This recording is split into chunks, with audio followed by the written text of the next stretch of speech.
which Salmanu minna al-bayt. Salman is our family. So Salman al-Farisi is one of the great Sahaba, and he became a governor in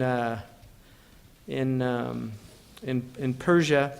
He was a Persian, but he became governor. And the Prophet ﷺ also said about him, he said, لو كان العلم بالثريا لناله رجال من هذا. Had knowledge been in Pleiades, people from his community, meaning the Persians, would get that knowledge. And that is another clear sign of his nubuwah. One, because of the genius of the Persian people. You know, there's a real genius in the intellectual genius of the Persians predates Islam. Their contribution to many, many sciences. But in Islam, nobody did for Islam what the Persians did. Nobody. There is no single people that did what the Persians did for this religion. Arabic language is a Persian science. The grammar is all from the Persians. They set it down. The Arabs learned it from them. The dictionaries is largely a Persian endeavor. The hadith literature is almost entirely from the Persians.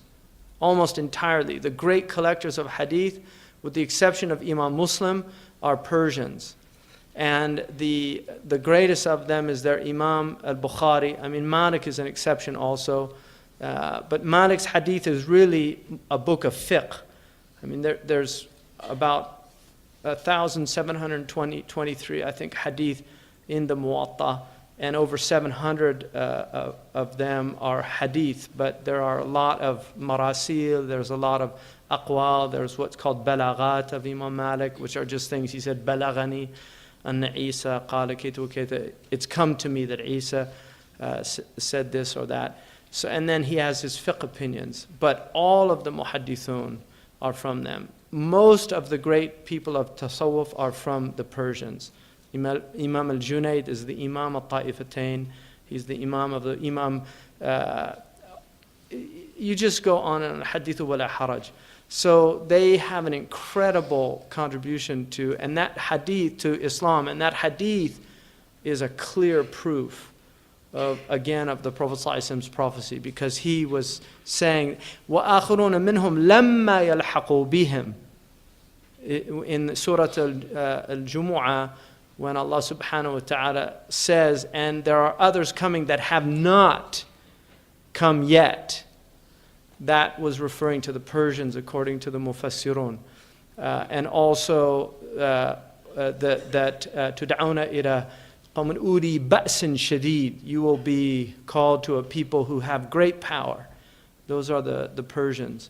So, and also, just as a reminder, we were just with one of the Shafi'i sheikhs of Persia in the Haram yesterday with Sheikh Abdullah al-Qadi, who's a friend of Sheikh Abdullah al-Qadi's. And I asked him how many Sunnis were there in Persia, and he said probably about 15 million. So people tend to forget that Persia is still has many, many Sunnis, Hanafis and Shafi'is largely. So, and it wasn't until the Safavid dynasty that there was an imposition that people were forced to become Shia. Before that, the majority of Furs were Sunni Muslims. And they said about Isfahan, which when you see the contribution of the Isfahanis to Islam, I mean, it's a stunning contribution. But they said about the Isfahanis, Ahlu Isfahan Qurayshu Furs. They were the Quraysh of Furs in their language, in their balagha. Badi'u Zaman al-Hamadani, the maqamat are from them. Also the Raghab al-Isfahani, one of the greatest scholars of Quran. His mufradat is a umda in the science of Quranic knowledge. So really extraordinary people. That's all just from mentioning Salman al-Farisi radiyallahu ta'ala anhu. But we tend to forget, the Persians now, unfortunately a lot of Muslims kind of almost look down on them, which I think is a big mistake. They're great people, and especially right now because of the tension. We really have to be ambassadors for those people in the West. because they're good, decent people, and people are very ignorant of who they are. So it's really important to do that, to remind people of the human contribution. Khawarizmi, I mean, people forget so much of higher mathematics is from the Persians. Medicine.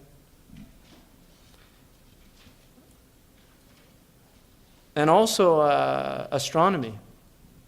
Extraordinary contribution in astronomy. And the fact that the Prophet said Thuraya, I mean, just think about that. If their knowledge, because he could have said China or whatever, but he said the stars. And most of the great books of astronomy came out of Persian astronomers in Islam, and that was definitely it was their work that led to incredible expansion of astronomical knowledge in the West. So that's Salman al-Farisi.